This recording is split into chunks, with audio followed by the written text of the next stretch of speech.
Bonjour à tous. Donc, je souhaitais donc vous parler aujourd'hui du rétro-contrôle négatif. C'est pour moi aujourd'hui une pierre angulaire non négligeable et que je vais devoir prendre en compte car, euh, comme je vous l'avais dit dans de précédentes vidéos, mon objectif est de faire si possible, en cas d'être sûr, euh, trois choses à la fois. L'objectif n'est pas comment vous dire, de courir plusieurs livres à la fois. L'objectif est de comprendre la mécanique mentale de Sizia Ziké. La problématique est la problématique. Le préfrontal de Ziké ne fonctionnait pas ou fonctionnait très mal, qui fait qu'on se retrouve avec un homme qui a un imaginaire extrêmement puissant et qui a un émotionnel qui est d'autant plus réactif. En un mot, c'était un être de pulsion. Mais l'éducation qu'il a eue a permis, si je puis dire, d'avoir une espèce de régulation comportementale.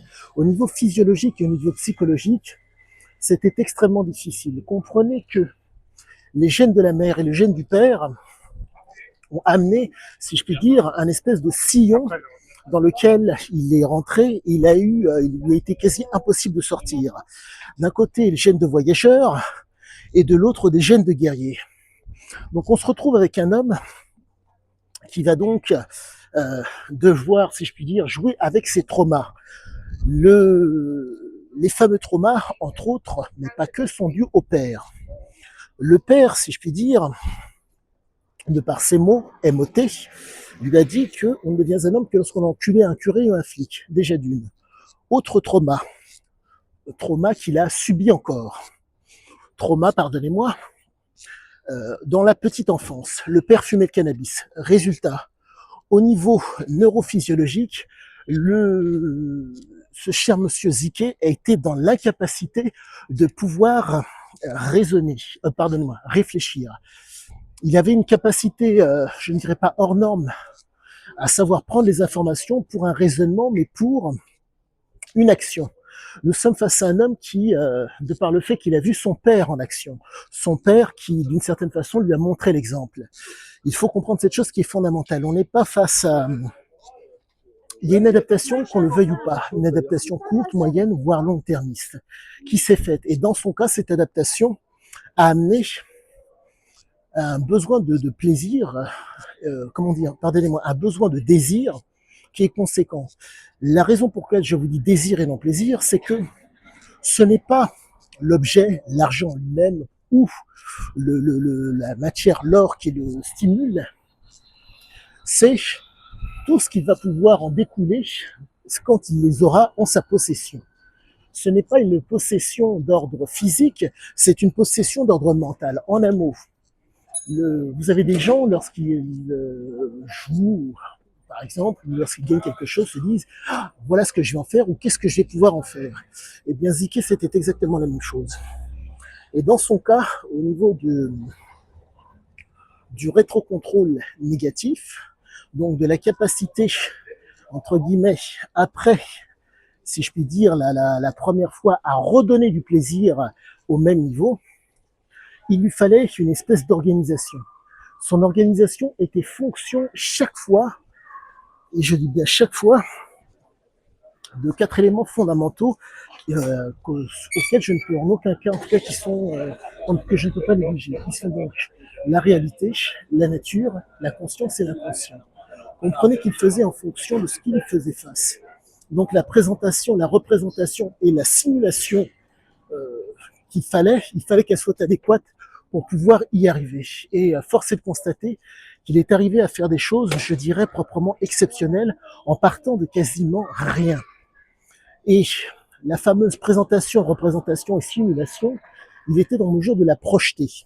Mais il fallait généralement qu'il se trouve face à des gens qui avaient des problèmes, il fallait qu'il soit face à des gens pour qui entre guillemets, au niveau préfrontal, ce soit un tant soit peu, je ne dirais pas défaillant, mais si je puis dire, problématique. Il faut comprendre qu'on est face à un homme qui joue énormément sur les impressions et la représentation que les gens peuvent se faire. Ce qui fait que il joue dessus. Donc, soit il a tout ce qu'il faut pour donner le change, soit il n'a absolument rien pour pouvoir donner le change. Et ça fait toute la différence, pour moi en tout cas aujourd'hui, dans la compréhension du texte de cet homme, car il est réellement allé extrêmement loin dans sa démarche. Et quoi qu'il en soit, je suis extrêmement content, car le diable se cache dans les détails. Et le fameux donc, pardonnez-moi, rétrocontrôle négatif prend d'autant plus de sens à cause de cela. Il faut comprendre cette chose qui est proprement pour moi fondamentale. Le rétrocontrôle négatif intervient, si je peux dire, en troisième position, si je puis dire. Vous avez un système, des réseaux, des structures, des circuits qui sont présents, qui sont le propre de chacun. À la suite de ça, soit ils sont stimulés, soit ils sont sollicités.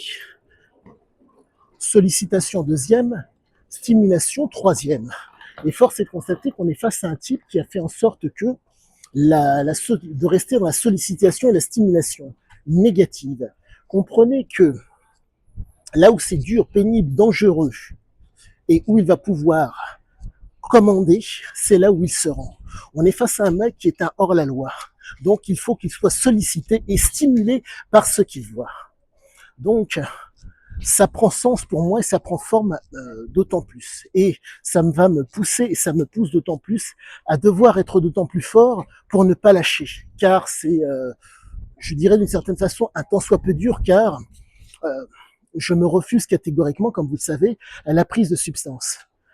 Le fait de manger, de boire, d'avoir une libido vous permet d'avoir un conditionnement et un renforcement qui est susceptible d'être positif.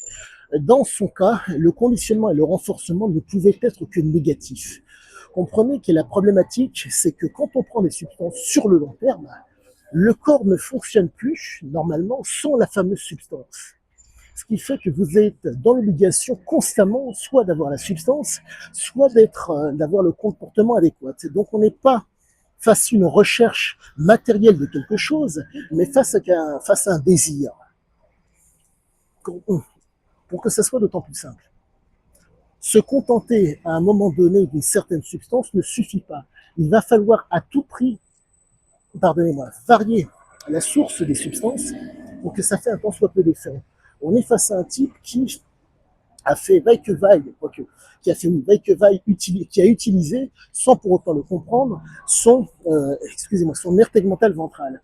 C'est un adepte de l'amplification.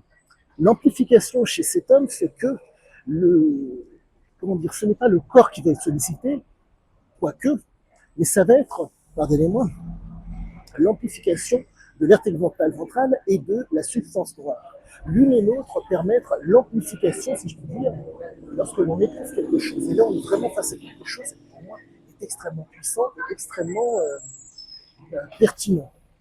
Pour que ce soit d'autant plus simple. S'il s'était adonné, comme tant d'autres, si je puis dire, à la prise de substances, pour satisfaire le corps, en tout cas, pour que ça soit d'autant plus simple. L'amplification agit au niveau du cerveau. Dans le cas Ziké, l'amplification n'était pas faite pour le corps uniquement, mais pour l'air tegmental ventral, faire en sorte qu'il y ait constamment de la dopamine dans la fente synaptique. Et cette amplification au niveau dopaminergique, dans son cas, dès qu'il y avait adaptation, donc il y avait, si je puis dire, c'est même pas saturation, mais que la source de dopamine ne suscitait plus le désir, il était en mesure d'arrêter. Comprenez qu'il n'est pas mu par l'objet, il est mu par le désir. C'est proprement hallucinant. Quoique hallucinant, ça s'explique physiologiquement. En amont, c'est pas parce que je vais vous donner plus de produits que ça va faire d'autant plus d'effet.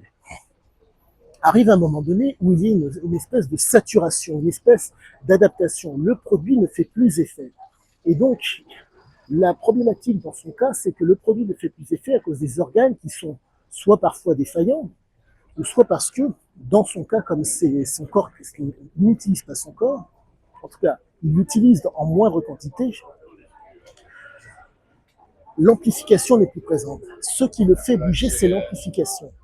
Il cherche à chaque fois l'amplification. Et quand l'amplification vient à disparaître, il arrête net. On est réellement face à quelque chose qui, pour moi, est passionnant parce que ça montre réellement que l'homme ne nous a pas menti par rapport aux mots qu'il tient Donc ces différents ouvrages, ils nous donnent matière à comprendre ce qu'ils pratiquent. Mais,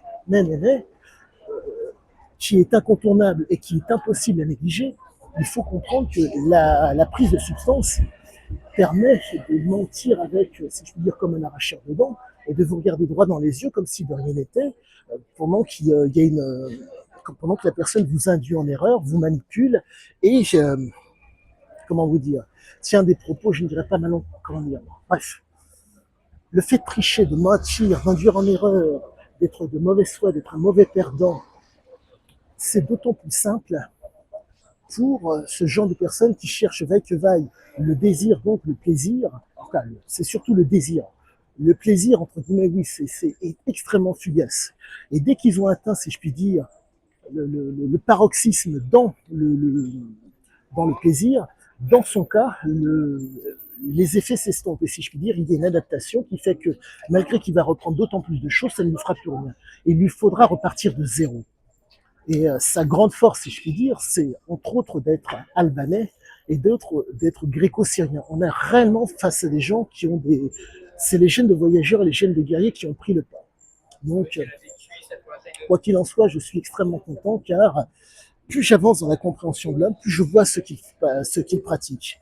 Et je constate que je ne suis très très proche du vrai, je suis réellement dans le juste par rapport à ce qu'il fait, en tout cas ce qu'il écrit, et ce qu'il en tout cas explique. Et quoi qu'il en soit, je ne pense pas m'induire en erreur, et je pense vous amener ultérieurement la suite de mon travail. À tous, excellente fin de journée, et je vous dis à bientôt pour la suite.